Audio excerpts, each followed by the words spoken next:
Have you ever found something that shattered everything you thought you knew about your life? Imagine working late one lonely night, serving strangers for tips, when a billionaire's wallet slips open and inside, you see your own mother's photo staring back at you. What would you do? Would you walk away, afraid of the truth, or would you chase it, even if it meant uncovering the pain she never spoke about? This isn't just a story about wealth and secrets, it's about identity, forgiveness, and the cost of knowing where we come from. It's about a woman named Amara Fields who thought she was just a waitress, until one moment forced her to question everything she believed about her family, her mother, and herself. If you were in her shoes, would you seek answers or protect the fragile peace built on lies? Take a deep breath, because what you're about to hear might make you rethink what love, truth, and redemption really mean. Before we begin this journey, don't forget to like, share, and subscribe so you won't miss the stories that remind us how the truth, no matter how painful, can still set us free. The rain had been falling for hours, heavy, steady, unrelenting, outside. The city of New Orleans glowed through a curtain of silver water streetlights flickering like dying fireflies. Inside Lorraine's diner, the air smelled of coffee, fried onions, and memory. Amara Fields sat at a corner booth, her laptop half open but forgotten. She had just flown in from San Francisco after speaking at an education tech summit, the kind of event that made her name appear on magazine covers, though tonight none of that mattered. The diner was the only place still open on this side of Canal Street, the same diner her mother used to work at, before everything changed. The neon sign buzzed above the rain, casting a pink glow on the wet pavement. Amara traced a finger around her coffee mug, watching the swirl of steam rise like a ghost she couldn't name. It had been 18 years since her mother's passing, yet somehow this small place still carried her laughter. Every booth felt like a whisper, every plate clatter like an echo. The bell above the door chimed. She looked up, expecting a tired cab driver or a delivery man escaping the downpour, but the man who entered was something else entirely tall, dressed in a dark wool coat, every line of him shaped by wealth and confidence, the kind of man who never checked prices, never waited in line, never looked around to see who was watching. His presence filled the room, and for a second, the rain itself seemed to quiet. Amara noticed the slight limp in his step not from age, but from the weight of years. He sat by the window, removed his gloves, and nodded to the waitress behind the counter. "Black coffee," he said, voice low, controlled. The waitress smiled politely and hurried off. Amara watched him, not out of curiosity, but something else. Something instinctive. There was an air of isolation around him, the kind she recognized in herself. When the coffee came, he didn't stir it, didn't even touch it at first. He simply sat there, eyes fixed on the rain outside, lost in thought. The lines around his mouth hinted at someone used to giving orders, not receiving them. Then, as he reached for his wallet, it slipped from his hand. It hit the floor with a soft thud. A single photograph fluttered out and landed face up near Amara's feet. She bent to pick it up, her breath caught in her throat. The world seemed to still. It was a small, faded photograph worn at the edges, the kind someone carried for decades. And in it, smiling beneath a hotel uniform, stood a woman with warm brown eyes and the softest expression. Her mother, Lorraine Fields. Amara froze, her heart hammering. For a moment, she couldn't move, couldn't speak. Her hands trembled as she lifted the photo closer to her face. Scanning every line she knew by heart, the same gentle smile that tucked her in at night, the same eyes that had seen her through every storm. The man turned. Their eyes met. Something flickered in his gaze recognition. Maybe shock, but he masked it quickly, reclaiming the calm authority that people like him wore like armor. "Where did you get this?" Amara's voice cracked soft but cutting through the quiet like glass. He blinked. "Excuse me, this photo." She held it up, hand shaking. "Where did you get it?" He looked down, then back at her, his expression unreadable. "That's mine," he said finally. "You must have picked it up by mistake." She stood, gripping the picture tighter. "This isn't a mistake. That woman," her voice faltered, "that woman is my mother." The diner fell silent. Even the rain seemed to pause. The waitress behind the counter looked over, sensing tension but unsure what to do. The man's jaw tightened. "I think you're mistaken," he said, reaching for the photo, but Amara didn't move. She stared straight into his blue eyes, sharp, cold, calculating, and yet something behind them wavered. As if her words had struck an old wound, he thought, long buried. "I'm not mistaken," she whispered. "My mother's name was Lorraine Fields. She worked at the Crescent Hotel for 15 years. She raised me alone, and she never mentioned you. For a heartbeat."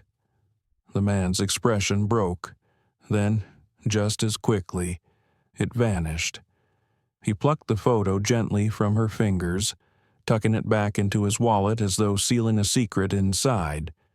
"You shouldn't jump to conclusions, miss," he said calmly, though his voice trembled at the edges. "I don't owe you an explanation." He placed a crisp $100 bill on the counter, stood, and turned toward the door. Amara's pulse roared in her ears. She felt like a child again, powerless, small, but something in her wouldn't let it end there. "Wait," she called, stepping forward. "You can't just walk away." He hesitated. Rain splattered through the open door, cold and sharp.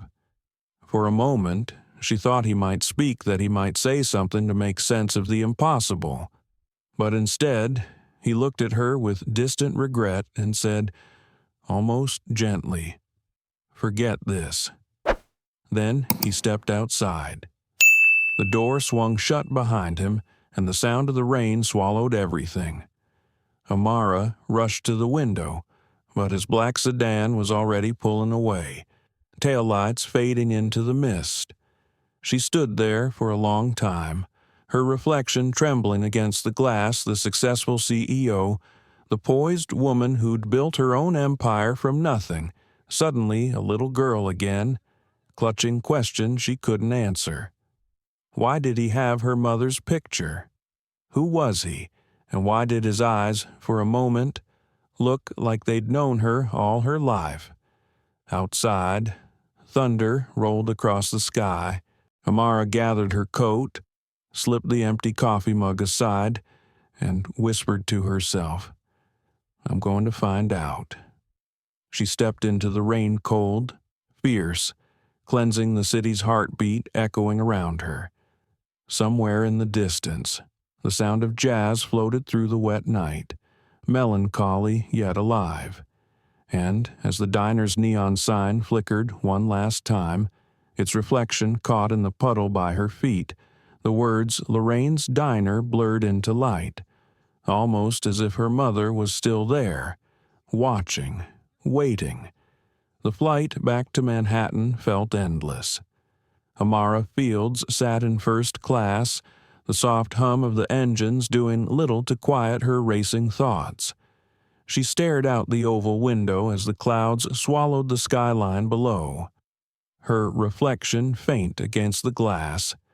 Every time she blinked, she saw her mother's face again, the photo, the smile, the warmth that time hadn't managed to erase, and beside it, the cold blue eyes of the man who'd carried that photo in his wallet, Charles Whitmore. The name still felt heavy on her tongue. When she landed, the city greeted her with the sharp chill of early spring. Yellow cabs flashed past in streaks of light, and the smell of roasted chestnuts from a street cart mingled with the metallic air.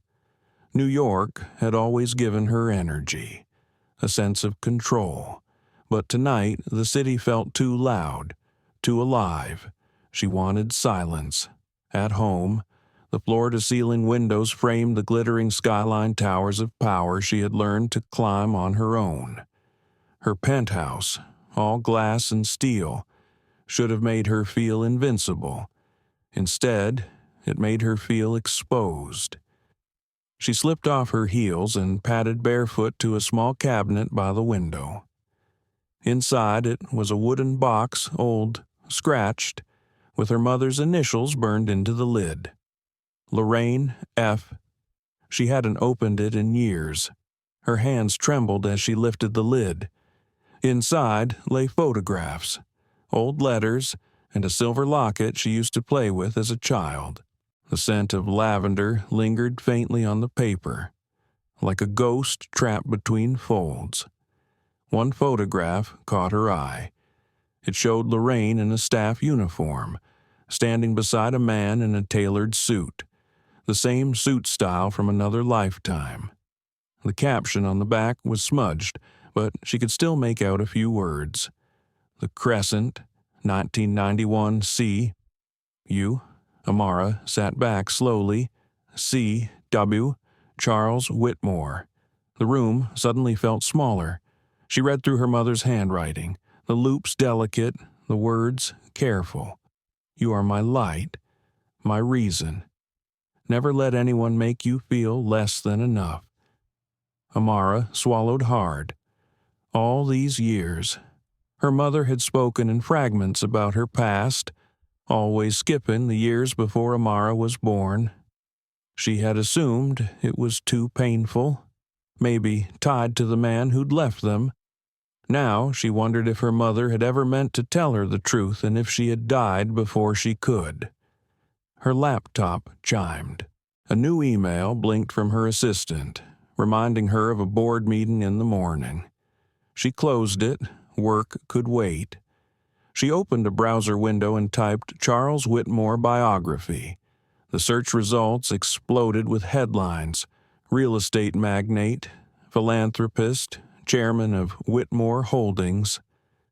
His photo stared back at her, older, gray at the temples, but unmistakably the same man from the diner. There were countless articles about his projects, his influence, his family's decades-long legacy in finance. But nowhere did her mother's name appear. No mention, no trace, as if Lorraine Fields had never existed. Amara felt anger rise like a tide, not the sharp kind that burned, but the heavy kind that pressed down, deep and relentless. She whispered into the quiet, "You erased her." The words hung in the air, fragile and dangerous. She spent hours scrolling through old newspapers, archived magazines, business journals, anything that might connect him to her mother. Nothing. Every public trace of his past seemed immaculate, sanitized. Then she noticed something. A charity gala photo from 30 years ago. At the edge of the image, blurry but unmistakable, stood a young waitress serving champagne. Lorraine's profile. The same posture, the same grace. Amara leaned closer, her heart skipping a beat. She zoomed in, but the image was grainy. Still, she knew. It was her. They knew each other. She whispered it aloud, as though saying it might make the truth settle into place. By the time dawn crept over the city, Amara hadn't slept.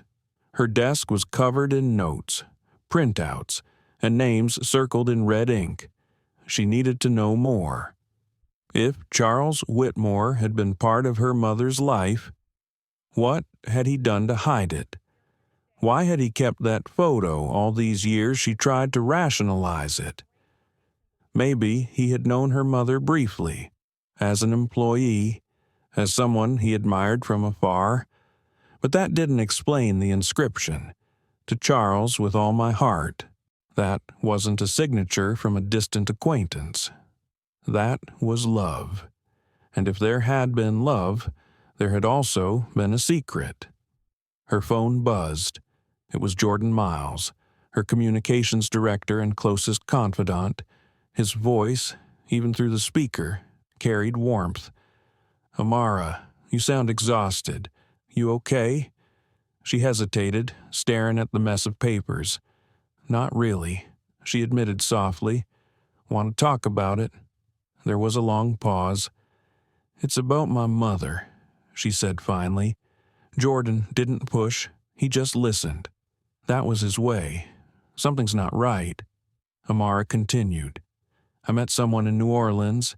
He had her picture in his wallet." Silence. Then, "Do you know who he was? Charles Whitmore?" The name alone filled the space like thunder. Jordan exhaled.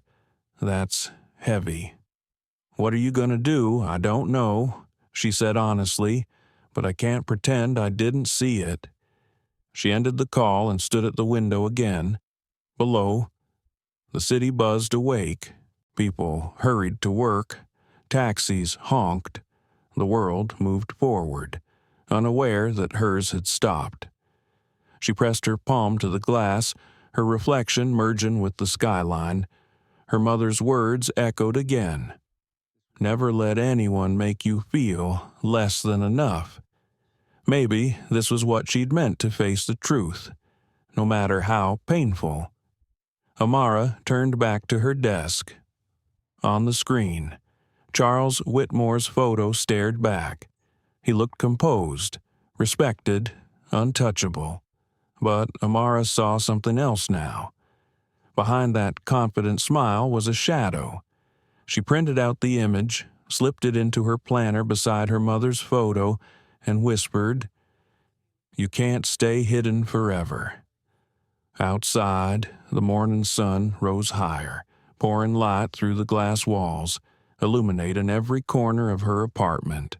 Dust particles floated like tiny stars. Amara took a deep breath, the decision already forming in her mind. She was going to find out what really happened. Not as a CEO, not as a public figure, but as Lorraine's daughter. She picked up her phone, scrolling through her contacts until she found one name, a private investigator she'd once hired for corporate background checks. Her message was short. "I need information on a man named Charles Whitmore. Start with his early years in New Orleans." Her finger hovered a moment before pressing send. As the message went out, the city below shimmered in the sunlight, and Amara felt the faintest stir of something she hadn't felt in a long time. Fear.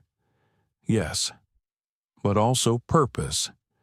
She didn't know what she was walking into, only that the truth was no longer optional. The photo in that wallet had shattered the clean story she'd built around her life.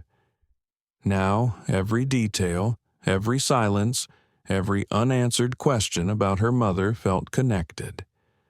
And beneath it all, a quiet voice whispered from somewhere deep inside her heart, "This is only the beginning."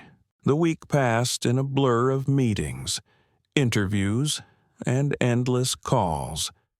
Yet Amara's mind stayed fixed on one thing, the man who had carried her mother's photograph for decades, even during presentations. Her voice, calm and precise. Her thoughts drifted back to the rain-soaked diner and the look in Charles Whitmore's eyes when she'd said her mother's name. That flicker of recognition had not been an illusion. It was guilt, or grief, or both. She needed proof. The investigator she'd hired, Mark Delaney, was efficient and discreet, a man who didn't ask questions he wasn't paid to, within days.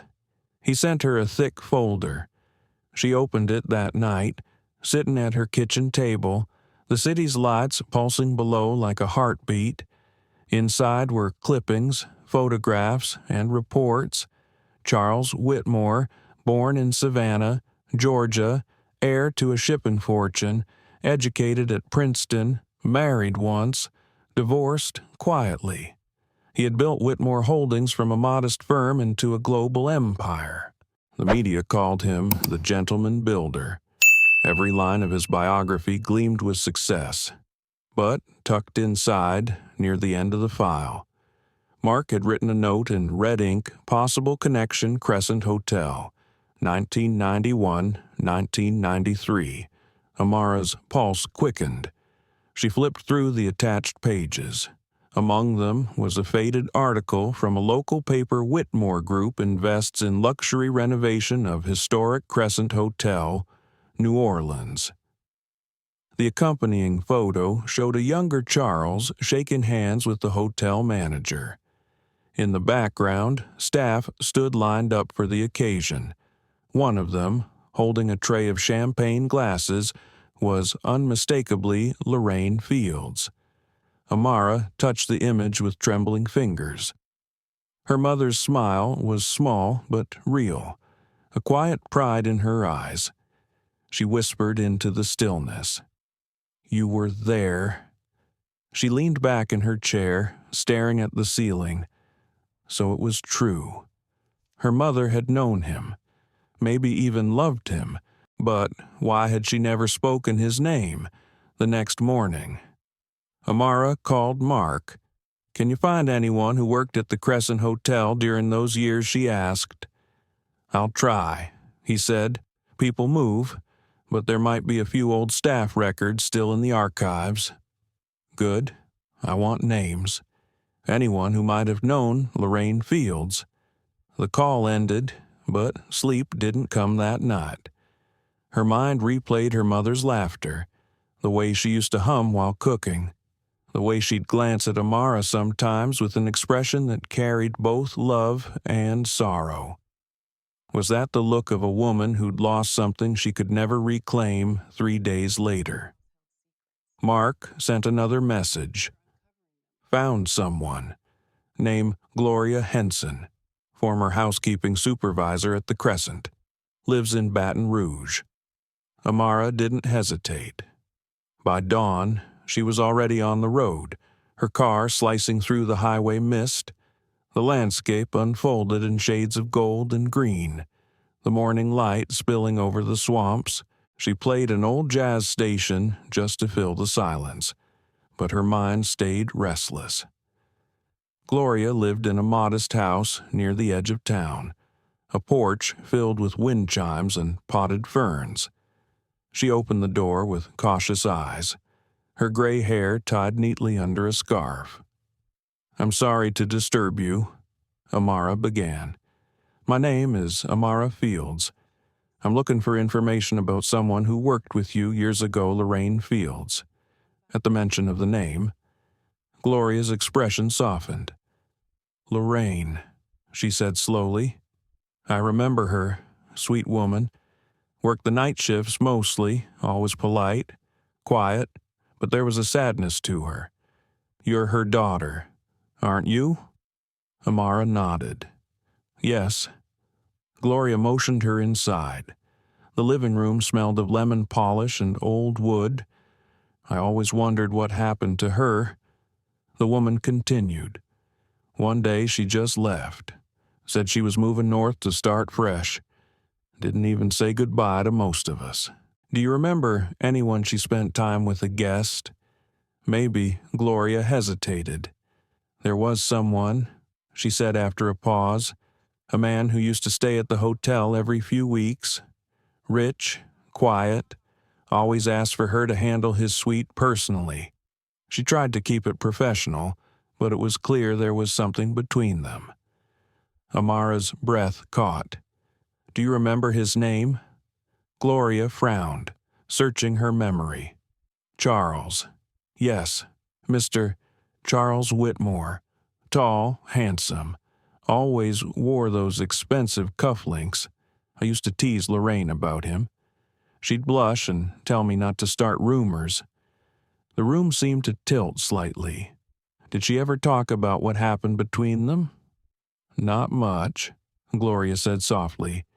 But one night she came in crying. Said she couldn't see him anymore. That it was over. A few weeks later, she quit. Amara sat in silence, her hands clasped tightly in her lap. The sound of a clock ticked steadily from the corner of the room. Gloria touched her arm gently. Honey, your mama was a good woman. Whatever happened, it wasn't her fault. Some men, especially powerful ones, they don't always do right by the people who love them. Tears pricked at Amara's eyes, but she blinked them away. Thank you, she whispered. When she returned to the car, the late afternoon sun painted the horizon in burnt orange. She sat there a long while before turning the key. The air felt heavy, thick with all the things she couldn't yet say. As she drove back toward the city, her phone buzzed. A message from Jordan Board wants confirmation on the partnership deal by Friday. Are you okay? She typed a reply, then deleted it. What could she say that her life had just cracked open like a fault line instead? She wrote, I'll handle it. Thanks for checking in. By the time she reached Manhattan, the skyline gleamed like glass teeth in the dark. She parked, rode the elevator up, and stood before her apartment windows again. The city pulsed beneath her like a living thing. Each light a secret burning quietly in the dark. On her desk lay the file from Mark, the photograph of her mother, and the newspaper article. She spread them out carefully, aligning the edges as though organizing the chaos could make sense of it. Her mother had loved Charles Whitmore. That much was clear, but love wasn't enough to explain why he'd hidden her, why he'd carried that photo in silence for 30 years. She whispered, You had everything. Why did you leave her with nothing? The city answered with sirens and wind, 1,000 distant voices. For the first time, Amara realized she wasn't chasing just a truth, she was chasing justice. Somewhere in his empire of glass and marble, the man who'd rewritten history still walked freely, untouched by the past. She couldn't change what he'd done to her mother, but she could make sure he didn't erase her story. Amara turned off the lights, leaving only the city's glow to spill across the papers. The photograph caught the reflection, her mother's smile flickering softly under the lamp. She pressed her palm to it and whispered, I'll finish what you started. Mama, outside. The night stretched endless and full of questions, but Amara's heart had found its direction. 2 weeks later, Amara Fields found herself standing before the gleaming marble facade of Whitmore Holdings. The skyscraper towered over Midtown Manhattan, its mirrored surface catching sunlight like a blade. Every pane of glass reflected his power, and yet all she could think about was her mother's reflection fading quietly from the same world that had built this empire. She adjusted her coat and stepped inside. The lobby buzzed with movement, executives in sharp suits, assistants balancing tablets and coffee, security guards who scanned faces with polite indifference. Everything here operated like a machine, precise and efficient. When she reached the reception desk, the young woman behind it smiled mechanically. Welcome to Whitmore Holdings. How can I help you? I have an appointment with Mr. Whitmore, Amara said evenly. Your name? Please, Amara Fields. The receptionist typed quickly, then frowned slightly. I don't see an appointment under that name. You will, Amara said calmly, handing her a sealed envelope marked confidential, to be delivered directly to Mr. Charles Whitmore. The woman hesitated but accepted it. I'll make sure he receives it right away. Amara nodded and stepped aside, settling into a nearby seat. She had written that letter the night before, brief but deliberate. We need to talk. It's about Lorraine Fields. I won't leave until I do. Minutes passed. She could feel the eyes of passing executives lingering, some recognizing her from Forbes covers or keynote panels. Others wondering why a tech CEO was sitting quietly in their lobby. Finally, the receptionist's phone buzzed. She picked it up, murmured a few words, then looked up with a hint of surprise. Mr. Whitmore will see you. The elevator ride to the top floor felt longer than it was. The walls were mirrors, her own reflection surrounding her, steady, controlled, but underneath, her pulse thrummed. When the doors opened, she stepped into a hallway lined with abstract paintings and soft carpet that silenced every footstep. At the end stood a glass door etched with his name, Charles Whitmore, chairman. She paused only a moment before knocking. "Come in," a voice called. He stood near the window, the city sprawling beneath him. Older than she remembered from the diner, or maybe it was the light. He turned slowly, his gaze calm but guarded. "Miss Fields," he said, "I wasn't expecting to see you again." "Neither was I," she replied. He gestured to the chair across from his desk. "Please, sit." Amara remained standing. "You know why I'm here.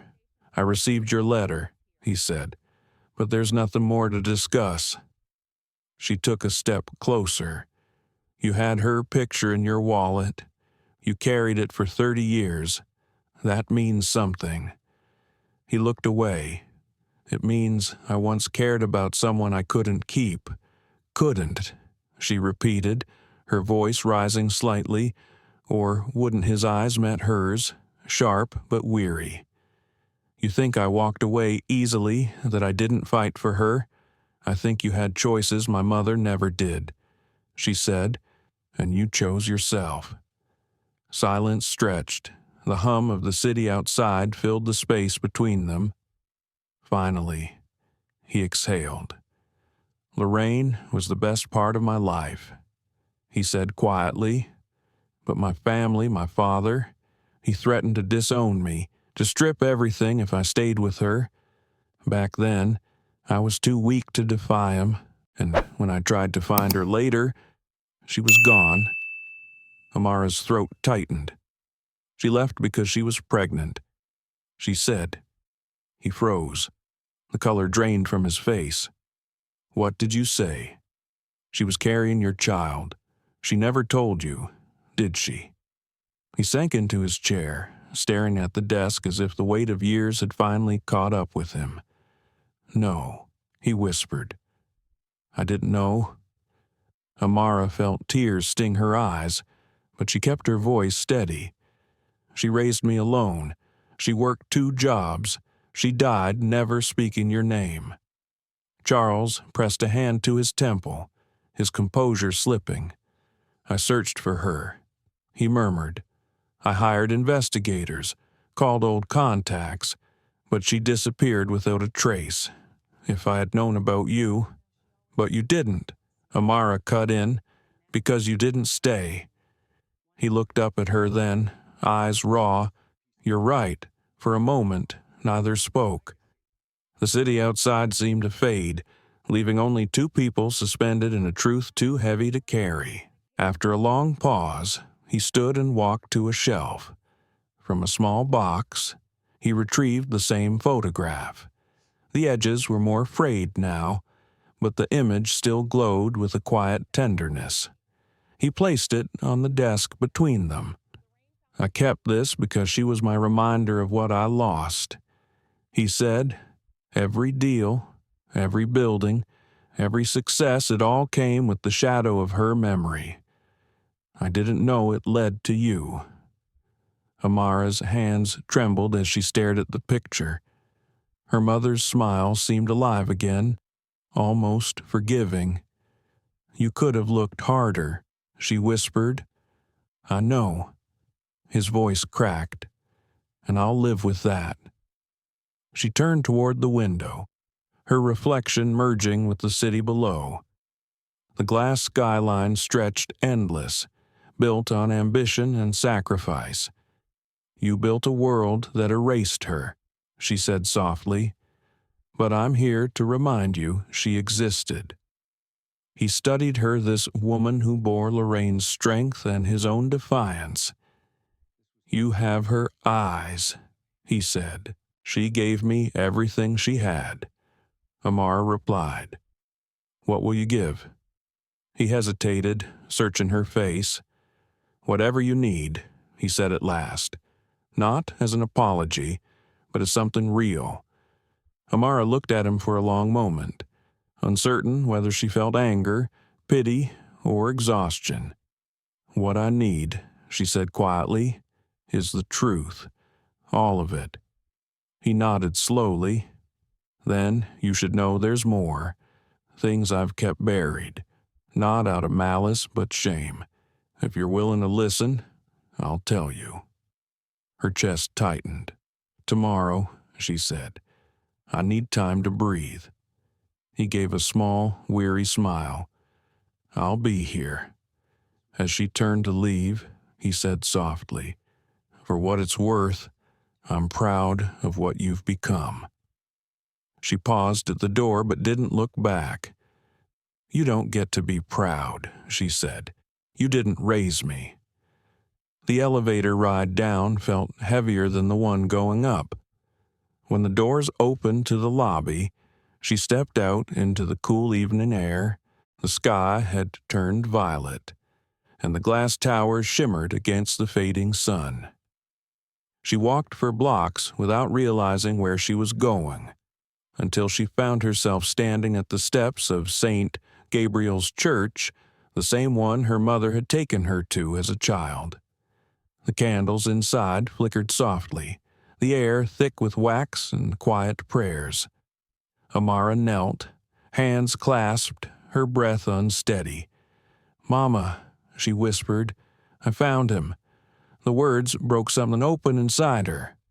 Not relief, not yet forgiveness, just the beginning of understanding. She lit a candle and watched the flame catch, trembling but steady, its glow reflected in the glass pane beside it. Somewhere in that reflection, she thought she saw her mother's smile again, tired but proud. The next morning, Amara woke before sunrise, her thoughts already tangled. Sleep had been brief and shallow, haunted by images of her mother and Charles standing together under the golden chandeliers of the Crescent Hotel. Every time she closed her eyes, she saw the photograph on his desk, the same one that had fallen from his wallet that rainy night. The same face that had raised her alone. Coffee steamed on the counter, untouched. Outside her window, the city stretched beneath a pale dawn haze. She wrapped a shawl around her shoulders and sat by the glass, watching clouds drift between the towers. She thought about what Charles had said, that there was more secrets, more shame, more history she hadn't been told. When her phone rang, she startled. It was Jordan. "You sound like you haven't slept," he said gently. "I didn't. Is this about him?" She hesitated. "Yes, and about her, about everything I thought I understood." Jordan was silent for a moment before replying. "You don't have to do this alone, Amara. Whatever you're chasing, it's not just about answers, it's about healing." She closed her eyes. Healing comes after truth. At 9 o'clock sharp, she arrived at Whitmore Holdings again. The receptionist recognized her immediately and, without a word, called upstairs. A security officer escorted her to the top floor, the same hallway, the same silence. But something about her steps felt different today. Steadier. Charles Whitmore stood by the window, as before, hands clasped behind his back. When he turned, his expression held exhaustion, but also something new resolve. "Thank you for coming," he said. "You said you had more to tell me." He gestured toward a seat, and this time she took it. "I owe you honesty," he began quietly. "Lorraine and I met during the renovation project at the Crescent. I was younger then, arrogant, eager to prove myself outside my father's shadow. She was unlike anyone I'd ever known, warm, sharp, real. She didn't care who I was. That terrified me." Amara listened without speaking, her hands folded tightly in her lap. "When my father found out, he called her a threat. He made sure she lost her job. I tried to fight him, but he controlled everything: the company, the trust, the board. I thought I could protect her by staying silent until I had enough power to stand on my own." His voice broke slightly. By the time I returned to find her, she had vanished. Amara's throat ached, but she kept her tone calm. "And you built your empire on his money." "Yes." His gaze didn't waver, but every dollar was a reminder of what it cost me.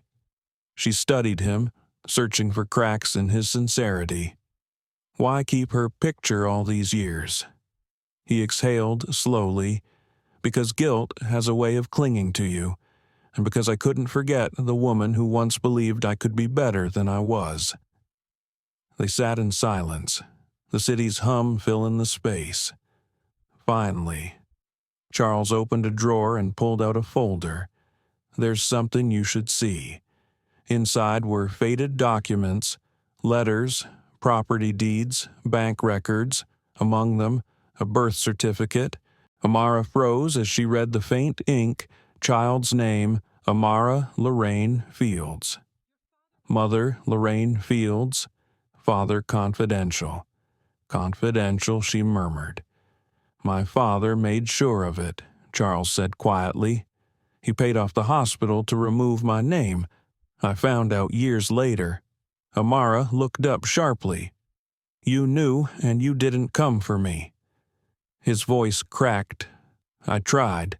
By then, your mother had moved, changed jobs. She refused all contact. The investigator told me she wanted nothing to do with me, that she wanted to raise you free from my world. So I respected her wish, or maybe I was just too much of a coward to defy her again." Her pulse thundered. "She died believing you never cared." "I know." He leaned forward, eyes glistening with tears he didn't bother to hide. "I've lived with that every day. And now, seeing what she raised you make me realize she was right. You didn't need me." Amara stood, pacing to the window. The skyline shimmered in the morning light, each building a monument to someone's ambition. "Maybe I didn't need you," she said softly. "But she did, and you weren't there. I can't change that." "No, you can't." She turned, her eyes fierce. "But you can stop pretending your silence was noble. You buried her story. You let her fade while your family name stayed on every glass tower in this city." He didn't flinch. "Then help me change that," he said. "Help me honor her." She blinked. Honor her. How he rose, retrieving a folder from his briefcase. "There's a new project, a tech education initiative in underfunded communities. I wanted it to carry your company's name, but now I want it to carry hers, the Lorraine Foundation, if you'll allow it." The words hung in the air, heavy and unexpected. Amara's heart twisted. Part of her wanted to believe it, to see it as redemption. Another part saw only manipulation, the powerful man trying to cleanse his past through charity. "Why now?" she asked. "Because I can't stand knowing I let her story end in silence. I don't want that silence to define you." 2. She turned away, her reflection fractured in the glass. "You think a foundation can erase what happened?" "No," he said softly, "but maybe it can give something back to the world she made better." Her voice trembled. "You didn't even come to her funeral." "I didn't know," he whispered. She kept her illness private. When I learned she had passed, it was too late. I went to her grave in New Orleans. I promised her I'd find you one day. Amara's breath caught. She didn't want to feel sympathy, but the weight of his words pressed against the anger she had built to survive. She looked at him finally. "You promised her, and you still walked away from me in that diner." "I didn't recognize you at first," he said, pained. "But when you said her name, I panicked. I wasn't ready for the truth to find me that way." Silence stretched again, thick and uneasy. She walked toward the desk, picked up the photo that still sat there, and studied it under the light. Her mother's smile seemed to reach across time. "I don't know if I can forgive you," she said quietly. Charles nodded. "I don't expect you to. I only hope you'll let me know you, not as penance, but as family." The word hung between them, fragile and uncertain. Amara closed the folder and met his eyes. "If we build this foundation, it won't be about you. It'll be about her and every woman who had to start over because a man's power decided their worth." He swallowed hard. "Then that's exactly what it should be." She gathered the folder under her arm, pausing by the door. "I'll think about it." "Thank you," he said quietly. When the elevator doors closed, Amara finally let her breath out. Her hands were shaking, though she wasn't sure if it was from anger, relief, or both. In the reflection of the elevator glass, she saw her own face, not the polished CEO the world admired, but a daughter who had just uncovered the ruins of her past. She whispered to herself, "You were right. Mama, the truth doesn't heal, it transforms." Outside, as she stepped onto the street, a gust of wind swept through the avenue. Above her, the skyscrapers glittered in the sun, their mirrored windows catching pieces of sky. For the first time, she didn't look up in awe. She looked up in challenge. The following week, Amara felt the world shift around her in quiet but relentless ways. Since her second meeting with Charles, she couldn't step into a boardroom without sensing the echo of his voice or the weight of her mother's unspoken pain pressing against the corners of her thoughts. It wasn't just a personal revelation anymore, it was the start of something larger. Something that demanded she decide who she wanted to be when truth collided with legacy. At Ed Spire's headquarters, the morning sun cut through the glass walls, throwing sharp light across the floor. Her assistant, Elise, greeted her with a nervous smile. "Good morning, Miss Fields. You've got 3 interviews today, and the press keeps calling about the new foundation project rumor." "Should I issue a statement?" Amara hesitated. "Not yet," she said. "We'll speak when there's something worth saying." She walked into her office, placed her bag down, and stood before the panoramic view of the skyline. Somewhere beyond those towers was Whitmore Holdings, the empire her mother had been erased from, and she now had the power to challenge. A soft knock came at the door. Jordan entered, carrying 2 coffees.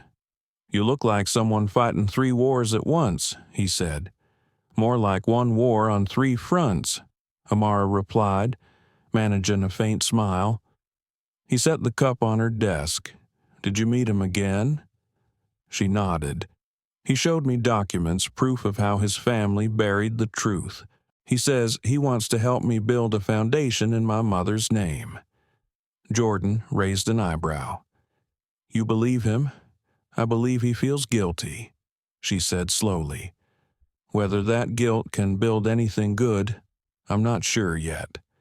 He studied her. Be careful, Amara. Powerful men like him don't offer redemption without a return. She met his gaze. I know. That's why I'll be the one writing the terms. That night, she received an invitation to a gala Whitmore Holdings annual charity banquet. The note was handwritten, elegant, and short. If we're to do this right, the world should see us together. Charles. Amara read it twice. Her first instinct was to refuse, but a strategic part of her recognized the opportunity. If the public saw her beside Charles Whitmore, questions would rise, questions that could force his story, and hers, into the open. She wasn't ready to call him father, but she was ready to call him to account. The night of the gala arrived beneath a restless Manhattan sky. The event was held at the Whitmore Grand Ballroom, a sea of glass chandeliers, gold-draped tables, and tuxedoed guests clinking champagne. Cameras flashed at every corner. When Amara stepped out of her car, the hum of whispers followed instantly. Is that Amara Fields? Someone murmured. The tech CEO. She's stunning. Why is she here inside? The air shimmered with perfume and money. Charles stood near the stage, speaking with senators and investors. When he spotted her, his expression softened, a mixture of pride and apprehension. You came, he said as she approached. I said I'd think about it. She replied, I didn't say no. He smiled faintly. Then, let's make tonight matter. As dinner was served, a string quartet played softly in the background. Waiters moved with choreographed precision. Charles gave a short speech about legacy and philanthropy, and then, unexpectedly, he introduced Amara. This year, he said, we partner with EdSpire Technologies to launch something deeply personal. The Lorraine Foundation, named after a woman whose quiet strength shaped more lives than history will ever record. The audience applauded politely, but Amara felt her pulse race. Her mother's name echoed across the grand hall for the first time in decades. She stepped up to the microphone, her hands steady though her heart trembled.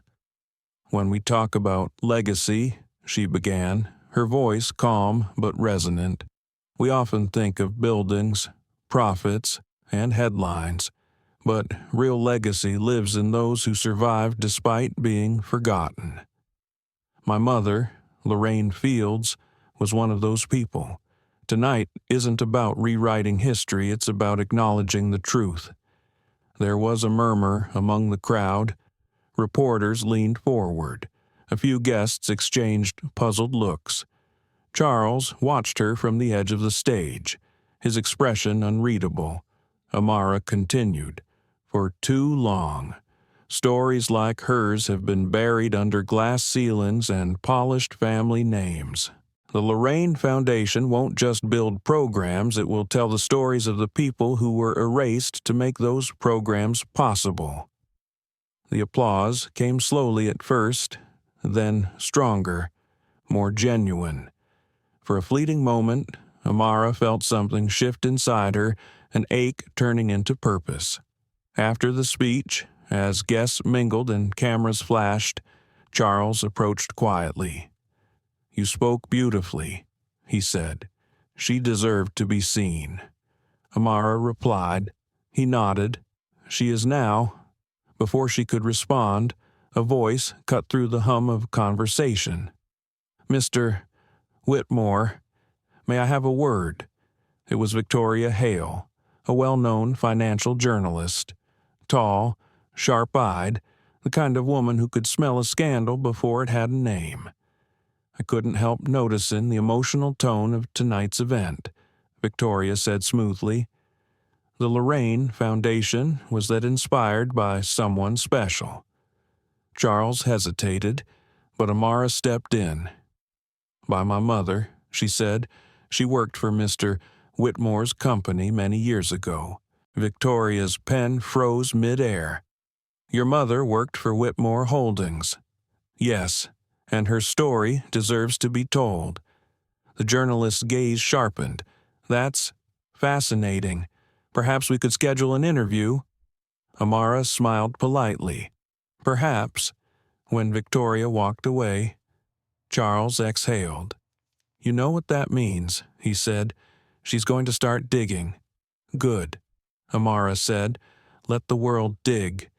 Maybe it's time the truth sees daylight." The next morning, her prediction proved right.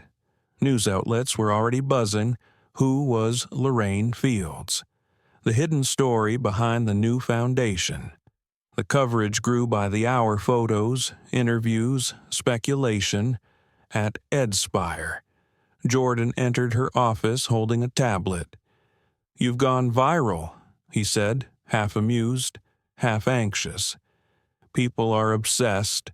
Some call you brave. Others say you're using sentiment to manipulate public sympathy." Amara smiled faintly. "They can say whatever they want." They're finally saying her name. But the victory was short-lived. That afternoon, an anonymous email arrived in her inbox. The subject line read, "You don't know the whole story." Attached was a scanned letter dated 1992, written by Lorraine Fields herself. Amara's breath caught as she opened it. The handwriting was unmistakable. "If you're reading this, it means Charles has found you. I loved him once, but you must understand his father's empire wasn't the only danger. There are things he doesn't know, things that could still destroy him. Be careful. My daughter, the truth isn't simple." Her hands shook as she read it again. The letter was unsigned but ended with a single phrase: "Forgive when you can, but never trust blindly." That night, Amara sat alone in her apartment, staring at the letter spread across her table. The city lights shimmered outside, reflecting off the window like fragments of glass, beautiful, but sharp enough to cut. Her phone buzzed with a message from Charles. "I know the press is intense. Let's meet tomorrow morning at my estate. There's something I need to tell you before the rest comes out." Amara stared at the words. Every instinct warned her that the truth Lorraine had written about was waiting there, hidden behind those glass walls and manicured gardens. She whispered into the dark, "All right, Mama, I'll listen, but not blindly." The following morning unfolded under a sky the color of pewter, heavy with the promise of rain. Amara drove north out of the city, past the bridges and brownstones, until the skyline faded behind a curtain of mist. Charles Whitmore's estate lay on the Hudson River, a sprawl of glass, stone, and manicured lawns that looked more like a museum than a home. As she approached the iron gates, they opened soundlessly, as though expecting her. She parked beside a fountain shaped like a broken compass and stepped out, the wind tugging at her coat. The house loomed before her, modern, symmetrical, coldly beautiful. A woman in gray approached from the entrance. "Ms. Fields, welcome. Mr. Whitmore is waiting in the study. Inside." The house smelled faintly of cedar and old books. Every surface gleamed, yet beneath the polish there was a silence that felt almost funereal. She followed the housekeeper down a corridor lined with black and white photographs, portraits of generations of Whitmores, all sharp suits and severe eyes, not a trace of Lorraine Fields among them. Charles was seated near the fireplace when she entered. He looked older in the daylight, as if the night had aged him. On the table before him were 2 envelopes, a leather journal, and a thin file folder. "Thank you for coming," he said quietly. "You said there was something I needed to know," she replied, remaining standing. He nodded. "I read the letter your mother left you. I didn't send it, but I know who did." Amara frowned. "Who's someone who wants this story buried again," he said. "But before that happens, you need the whole truth." He opened the folder and slid it toward her. Inside were photocopies, contracts, old memos, and an internal report stamped "Confidential, Whitmore Holdings, 1992. "What is this?" she asked, flipping through the pages. "Evidence," he said. "When I was still under my father's control, the company funded several housing projects in New Orleans. They cut costs by using unsafe materials. Buildings collapsed. People died. Your mother discovered it. She was working in the administrative office back then. She threatened to expose them." Amara's breath caught, and my father silenced her. He paid her off, forced her to sign a non-disclosure agreement under threat of blacklisting. I didn't know until years later. She stared at him, anger flaring hot behind her ribs. "So she wasn't just a woman you abandoned. She was a whistleblower your family destroyed." Charles closed his eyes briefly. "Yes. And I've been trying to make it right ever since. But the records were buried deep erased, like her name." Amara rose, pacing near the window. "You could have told me this the first time we met. I wasn't sure you'd believe me, or that you'd stay." She turned sharply. "You thought I'd just walk away from her truth." He shook his head. "I thought you might walk away from me." Lightning flickered outside, catching on the glass walls of the house. For a moment, their reflections merged 2 people bound by a secret neither asked for. Amara looked back at the file, her mind racing. "If this goes public, Whitmore Holdings could fall apart. You'll lose everything." "I already lost everything that mattered," he said softly. "The company, the fortune. It's just the echo of an empire built on silence." Her gaze softened, but only slightly. "And what about me? If I bring this forward, I'll be the one they tear apart in the press. The angry daughter of a billionaire scandal. They'll say I used my mother's story for revenge." Charles met her eyes, then let them. History favors those who survive the storm, not those who hide from it. Before she could respond, the sound of tires on gravel cut through the quiet. Amara turned toward the window. A black car had pulled up beside the fountain. 2 men in suits stepped out. One carried a briefcase. Charles's face darkened. "He's here." "Who, my brother?" "Harold," he said. "The board sent him to contain this before it spreads." The door opened moments later, and a tall man strode in, his presence cold as the rain outside. Harold Whitmore's resemblance to Charles was uncanny, same jawline, same pale eyes, but where Charles looked weary, Harold radiated control. "So this is her," Harold said, glancing at Amara with thinly veiled disdain. "The reason you're ready to burn the company down." "Don't start," Charles warned. "I'm not starting anything. I'm finishing it." Harold dropped the briefcase on the table and opened it. Inside was a stack of legal papers. "This is a mutual non-disclosure agreement. Sign it, both of you, and this all disappears. We compensate Ms. Fields generously 8 figures, tax-free, and the past stays where it belongs. Amara felt her stomach twist. You think you can buy silence again? Harold's smile was cold. It worked once. Charles stood, fury simmering behind his calm. Get out. Be careful, brother, Harold said smoothly. You're not the only Whitmore with power. The board is watching. You expose this, and they'll remove you before sunrise. You'll lose your chair, your fortune, your legacy. Charles's voice was low but steady. Then let them have it. Harold's expression hardened. You've gone sentimental. Don't drag our family down for this girl. Amara's voice cut through the air like a blade. This girl is your niece. For the first time. Harold blinked. Excuse me. You heard me, she said. Lorraine Fields was my mother, and I'm not here for your money. I'm here to finish what she started. The silence that followed was thick enough to break. Rain began to fall outside, tapping against the glass like the ticking of a clock. Harold turned to Charles. You're making a mistake. Charles's jaw tightened. No, Harold, I'm finally making a choice. Harold gathered his papers, his voice sharp.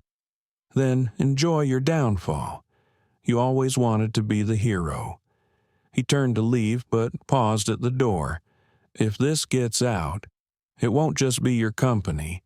It'll be your daughter's too. Think about that. When he was gone, Charles sank into his chair, trembling slightly. Amara stood still, her mind reeling. Are you ready for what this means? He asked quietly. I don't know, she said honestly, but I'm not afraid anymore. He looked up at her, pride flickering behind the exhaustion. You sound just like her. Lightning flashed again, followed by a low rumble of thunder.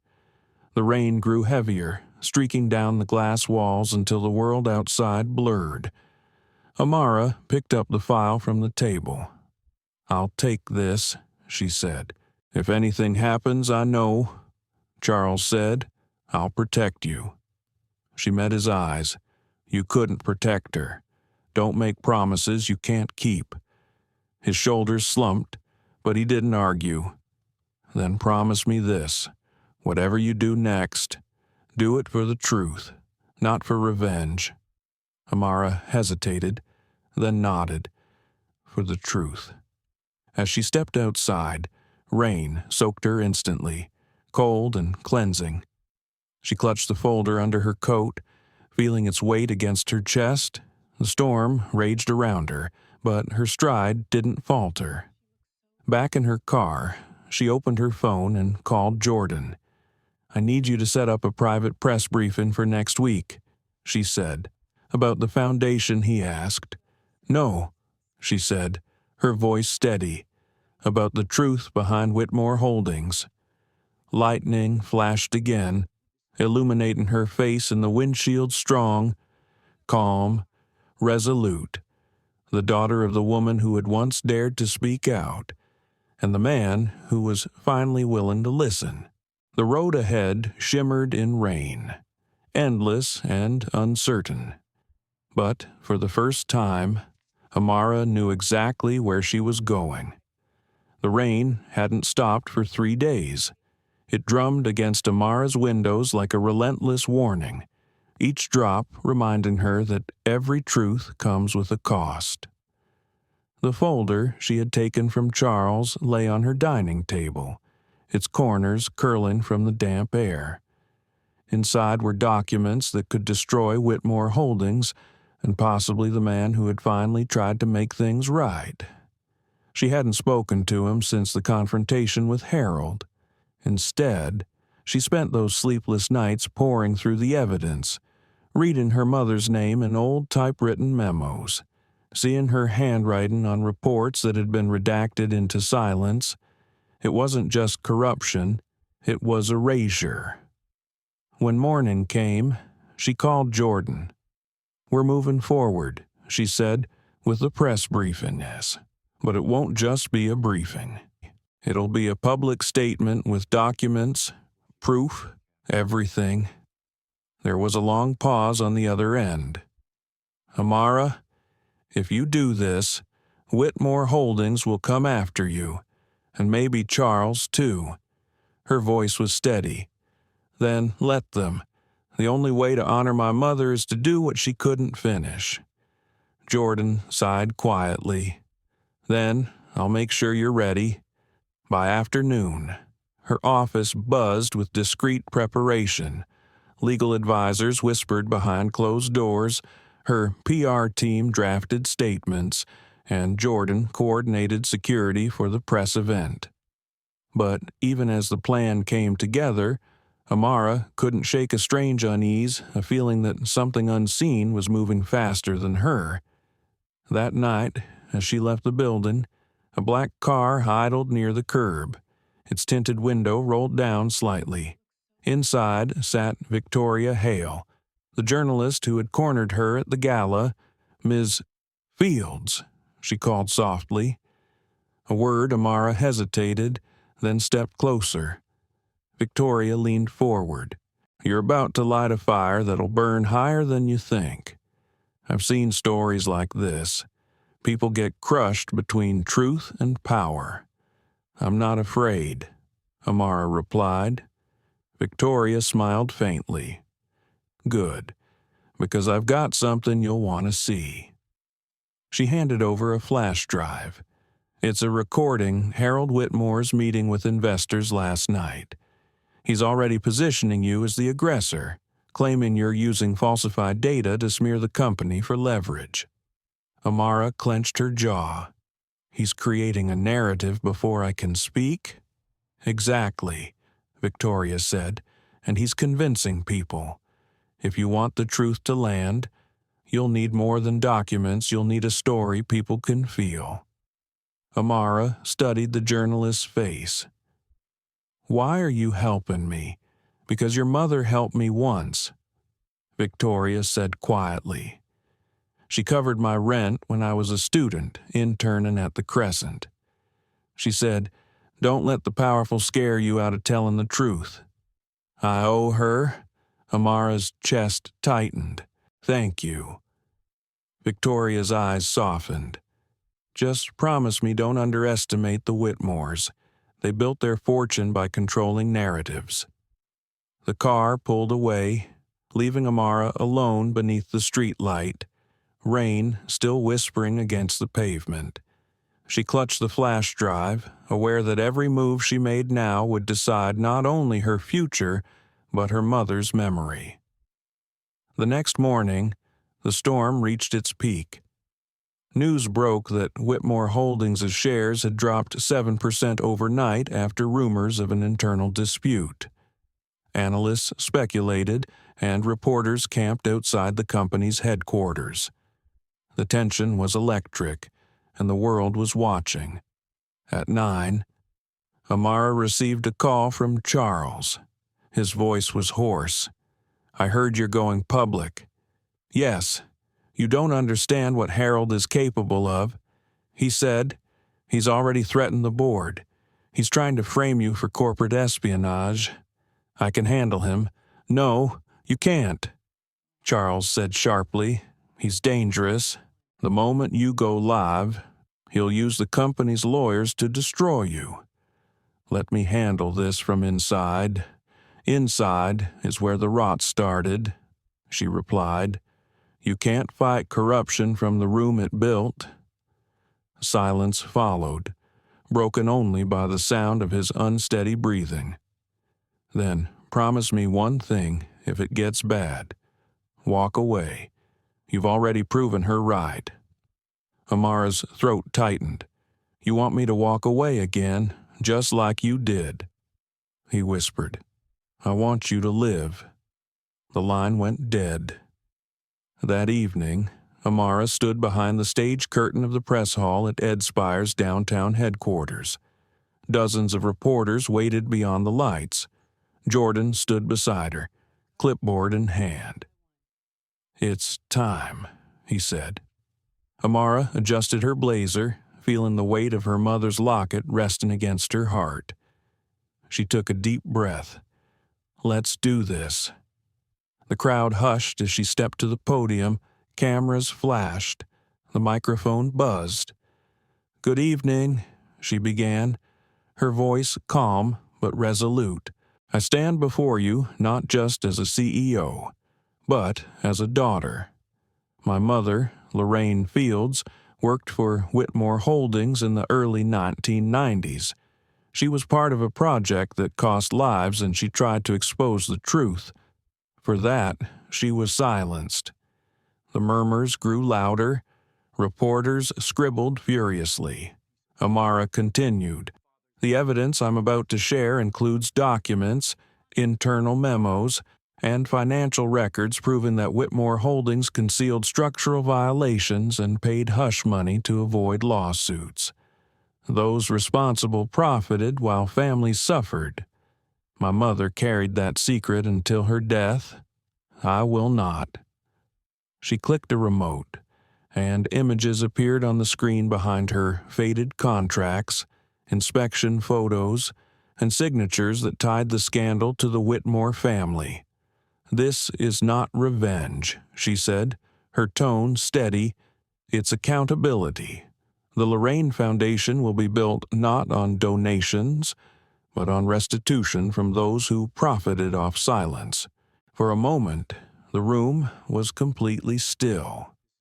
Then a voice shouted from the back, "Do you have proof the Whitmores knew Amara met the reporter's gaze?"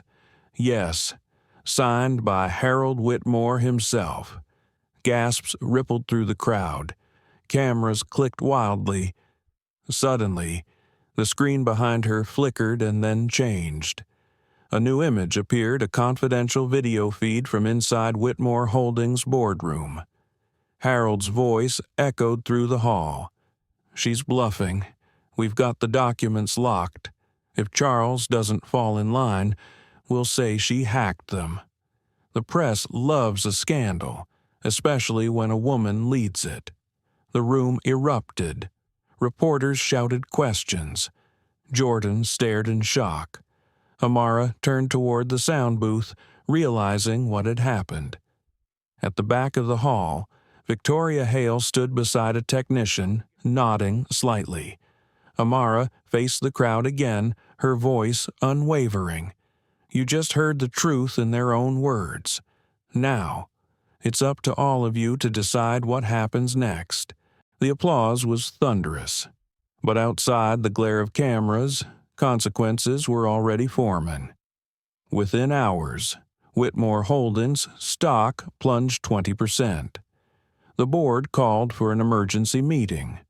Harold disappeared from public view. Late that night, as Amara sat alone in her office, her phone buzzed. It was Charles. His voice was unsteady. "You did it," he said. "I did what she couldn't." There was a long pause, and then he said, "They're coming for me now. The SEC, the board, the press.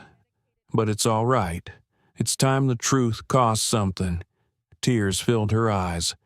"You don't have to take the fall alone." "Yes, I do," he said softly. "You lit the fire. I'll make sure it stays burning." The line went silent. When she looked out the window, dawn was breaking. The rain had stopped, and the city glowed gold and silver beneath the first light. Amara whispered, "We're free." "Mama."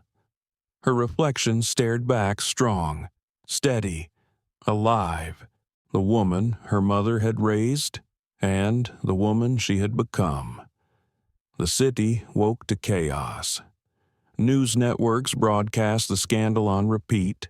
Headlines flashing across every screen: Whitmore Empire and crisis whistleblower's daughter exposes cover-up.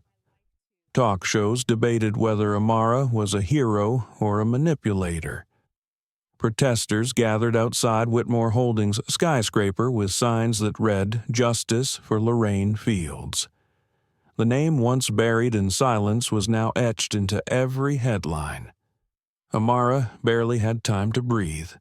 Her phone wouldn't stop ringing reporters, lawyers, advocacy groups. Jordan had moved into her office temporarily, fielding calls and managing statements. "You've started a movement," he told her. Exhaustion and admiration in his tone. "Half the country's calling you a symbol of courage, and the other half," she asked quietly, "they're saying you destroyed a legacy." Amara looked out the window, where cameras crowded the street below.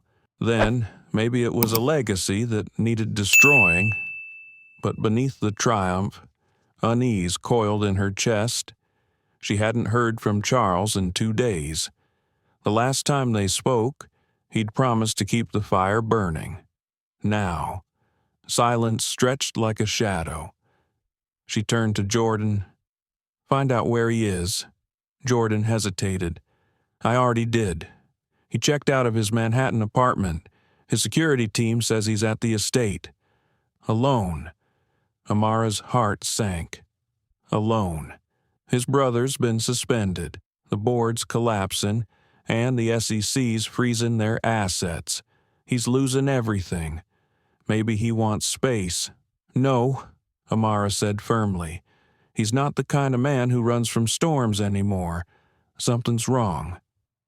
An hour later, she was back in her car, the same winding road stretching toward the Whitmore estate. The rain had returned, heavier this time, as though the sky itself carried the weight of consequence. When she arrived, the gates were open, swinging uneasily in the wind. No guards, no lights. Her pulse quickened as she stepped out and ran up the steps. The front door was ajar. "Charles," she called. No answer. The air inside smelled of smoke and rain. She followed the faint sound of crackling to the study, the same room where he'd shown her the files. The fireplace burned fiercely, too fiercely. Papers smoldered on the hearth, curling into ash. "Charles," she shouted. He stood nearby, hands braced on the mantel, his face drawn and hollow. "You shouldn't be here."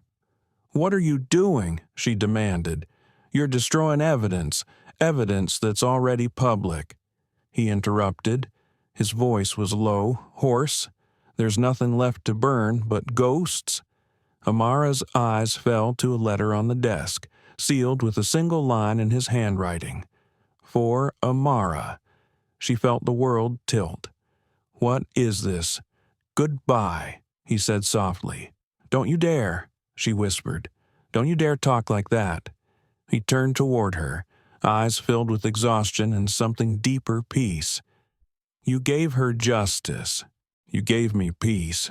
But now, I have to face what I've done, not as a CEO, as a man who failed 2 women who deserved better." Tears burned her eyes. "You don't atone by disappearing." "I'm not disappearing," he said. "I'm surrendering to the law, to the consequences." Her breath caught. "You're going to turn yourself in." He nodded. "I already called the federal agents this morning. They're on their way." The realization struck like lightning. "Charles, you'll lose everything your home, your reputation." He smiled faintly. "Everything that mattered was already gone the day I walked away from your mother." The sound of distant sirens grew louder, cutting through the storm. Amara felt a lump rise in her throat. "You didn't have to do this alone." "I wasn't alone," he said. "You were here. You became what we both couldn't." The sirens drew closer, flashing blue and red against the window. Charles stepped forward, his expression calm, resolute. "Promise me one thing," he said. "Don't let this define you. Don't let their hatred become your story. Keep building what she started. Let the truth live beyond both of us." Amara's voice broke. "I promise." When the agents arrived, Charles didn't resist. He handed them a folder and his statement, then turned to her one last time. Tell her, wherever she is, that I never stopped loving her." They led him out into the rain, his figure shrinking against the flashing lights until he vanished into the blur of storm and sirens. Amara stood motionless for a long time. The fire had died down, leaving only embers and the smell of smoke. On the desk, she picked up the letter addressed to her. Her hands trembled as she opened it. "My daughter," it began. "I spent a lifetime building towers to hide my shame, but you brought them down with a single truth. I'm proud of you, not because you carry my name, but because you carry her strength. If there's redemption for me, it's in the life you'll live next. Build something better. Build something honest. For Lorraine, for you." The ink had smudged in places, as if written through tears. When she looked up, the rain outside had softened. Morning light bled through the clouds, painting the sky in pale gold. She whispered, "I will." 3 months later, the Lorraine Foundation opened its first branch in Brooklyn, a glass-walled community center offering scholarships and legal aid for whistleblowers and single mothers. Reporters called it the legacy of truth. Amara called it home. At the ribbon cutting, she wore a silver pendant engraved with the same words her mother had left her years ago. "Forgive, love, begin." Jordan stood beside her, smiling as cameras flashed. "You did it," he said. "We did it." She replied. Victoria Hale was there too, covering the event for the national network. "You've changed the narrative," she told Amara during a brief interview. "People aren't just talking about scandal anymore, they're talking about reform." Amara smiled softly. "Change begins with a wound. Healing begins when we stop hiding it." After the ceremony, she stood by the river alone. The city glowed across the water, alive and endless. She thought of her mother's laughter, of Charles's quiet confession, of all the years lost to silence and how, somehow, those broken pieces had built something new. Her phone buzzed a message from an unknown number. She opened it. A single line appeared. "Keep building. Amara. The truth still needs you. No name." But she knew the tone. Charles, somehow, somewhere, he was still watching, still believing in the woman she'd become.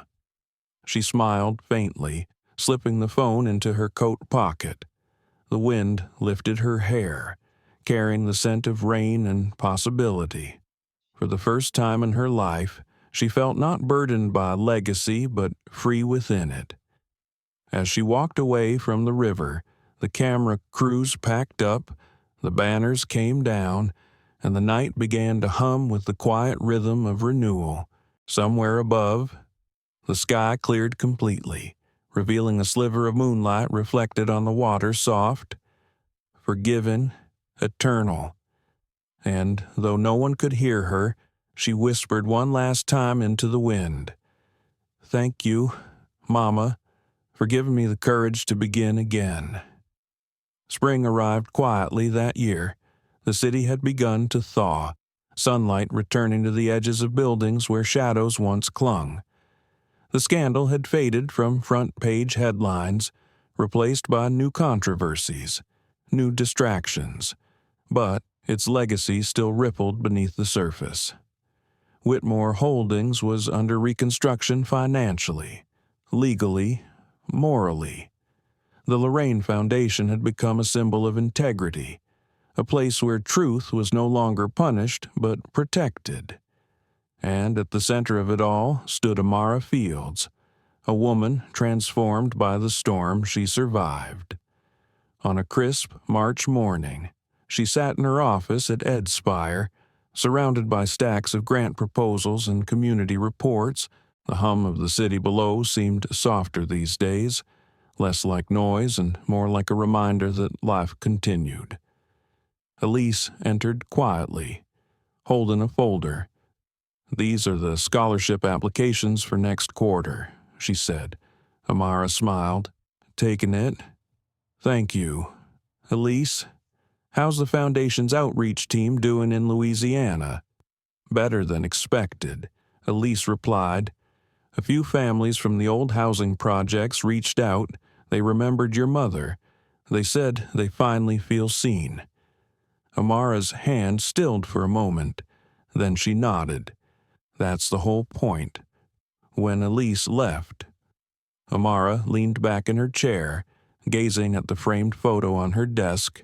Her mother, Lorraine Fields, smiling in front of their tiny old apartment. Beside it sat a small silver pendant engraved with the words she carried everywhere: Forgive, love, begin. Her phone buzzed. It was Jordan. The Senate committee confirmed the hearing date. He said, they want you to testify about corporate transparency reforms next week. Amara hesitated. And Whitmore Holdings. They'll testify too. Jordan said, Harold's gone. Charles, he's cooperating fully. The reports say he's offered to transfer most of his assets to victims' funds. People are calling it the Whitmore Restitution Initiative. Her chest tightened. And where is he now? They won't say exactly. Protective custody. Maybe. Some think he's abroad. But he sent a message through the Foundation's lawyer. He said he's proud of you. Amara didn't answer for a long moment. Thank you, Jordan. I'll be ready. The week passed quickly. When the hearing day arrived, Washington buzzed with cameras and microphones. The air inside the committee chamber was thick with curiosity and judgment. Senators leaned forward, journalists scribbled, and a dozen news feeds streamed the testimony live. Amara stood before them, her posture composed, her tone calm. My mother believed that truth was a form of love. She said, it protects what's real and heals what's broken. The systems that failed her weren't just built on corruption. They were built on silence. The Lorraine Foundation exists to break that silence, to ensure no voice is ever erased again. The chairwoman of the committee nodded slowly. Ms. Fields, what do you say to those who believe you destroyed an empire? Amara met her gaze. Then maybe it wasn't an empire worth saving. The crowd murmured, some smiled, others frowned, but no one could deny the conviction in her voice. After the hearing, outside the Capitol steps, reporters swarmed her. Ms. Fields, do you consider Charles Whitmore a hero or a criminal? One asked. Amara paused, choosing her words carefully. He was a man who made terrible mistakes, she said softly, but he chose truth when he could have chosen power. That doesn't erase the damage, but it redeems the choice. As she turned to leave, Victoria Hale approached, microphone lowered, eyes warm. That was powerful, she said. You've changed how people talk about accountability. Amara smiled faintly. Accountability isn't punishment. It's love with consequences. Victoria's smile widened. That's a quote I'll be printing. That evening. Amara returned home to her apartment overlooking the East River. She poured a glass of wine and sat by the window as the city lights flickered to life. The sky glowed violet and silver, and for once, the noise of Manhattan felt like music instead of chaos. On her table lay a small, unopened envelope. It had arrived earlier that day, no return address, only her name written in neat cursive. She hesitated before opening it. Inside was a postcard of the Amalfi Coast. On the back, a simple message. The sea is quieter than I remember. You were right.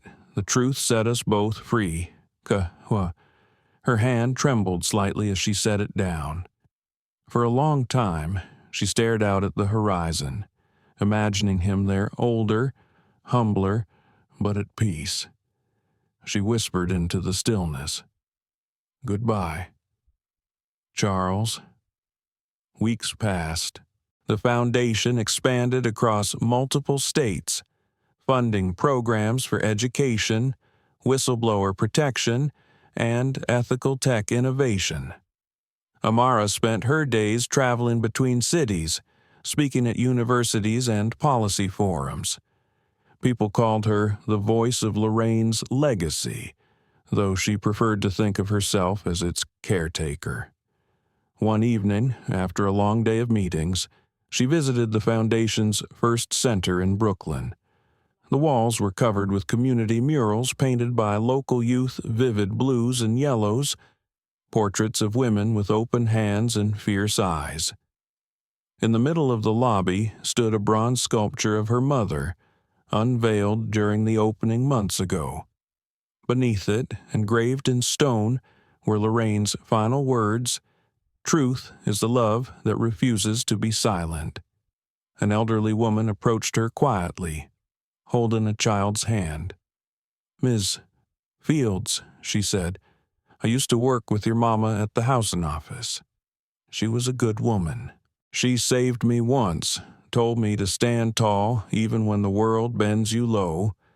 I just wanted to say thank you for reminding folks who she was." Amara felt tears sting her eyes. She knelt beside the child and smiled. "Your name, Grace," the little girl said shyly. "Then keep living up to it," Amara said softly. As they walked away, Amara placed a hand on the base of the statue. "We did it, Mama," she whispered. "You're not invisible anymore." That night, as she drove home, the city seemed to breathe with her alive, forgiving, unfinished, at a stoplight. She glanced up at a billboard glowing against the dark. It showed the Foundation's new slogan, "Forgive, Love, Begin." Beneath it, in smaller letters, it read, "Inspired by Lorraine Fields and her daughter, Amara." She smiled through tears, realizing how far the story had traveled from a forgotten photograph in a billionaire's wallet to a movement that changed lives. Later, she walked along the riverfront, the wind cool against her face. A street musician played a soft tune on the saxophone, notes rising like fragments of memory. She stopped, listening, letting the sound fill the spaces her grief had once occupied. Jordan found her there, coat draped over his arm. "You never rest, do you?" "Not yet," she said, smiling. "There's too much left to build." He chuckled. "The city's lucky to have you." "No," she said softly. "I'm lucky it gave me a second chance." They walked together in silence, the city glittering around them. Amara felt lighter with every step, not because the pain was gone, but because she had learned to carry it with grace. Before heading back, she looked at the skyline one last time, the same skyline that once reminded her of everything she'd lost. Now it stood for everything she'd reclaimed. The past had left its scars, but it had also left a map. And somewhere along that map, a little girl named Grace would grow up believing that truth and kindness could change the world. Amara closed her eyes, feeling the wind brush her cheek, her mother's voice echoing faintly in her memory. "You don't have to be perfect, baby. Just be brave." She opened her eyes, smiling at the horizon. "I am, Mama," she whispered. "I finally am, at its heart." This story reminds us that truth is not the enemy of love. It's the foundation of it. For years, Amara's mother, Lorraine, carried silence as protection, believing that shielding her daughter from pain would keep her safe. But silence often becomes its own wound. When Amara finally chose to face the past, she discovered not just betrayal, but also courage, redemption, and healing. We all carry family stories buried beneath shame, regret, or misunderstanding. Yet, the moment we choose to face them not with anger, but with compassion, we begin to heal generations. This story teaches that forgiveness is not weakness, it's wisdom. Accountability is not vengeance, it's renewal. To the older generations watching your life's truths, even the painful ones, still hold power to guide, to teach, to set others free. Speak them, share them, because sometimes what we hide to protect others might be the very thing that helps them find their strength. Thank you for staying with us through this journey of truth, love, and redemption. Stories like Amara's remind us that even in our deepest pain, there's always a chance to begin again. If this story touched your heart, please like, share, and subscribe to our channel. Your support helps us keep telling stories that heal, inspire, and remind us that every truth, no matter how painful, can lead to something beautiful.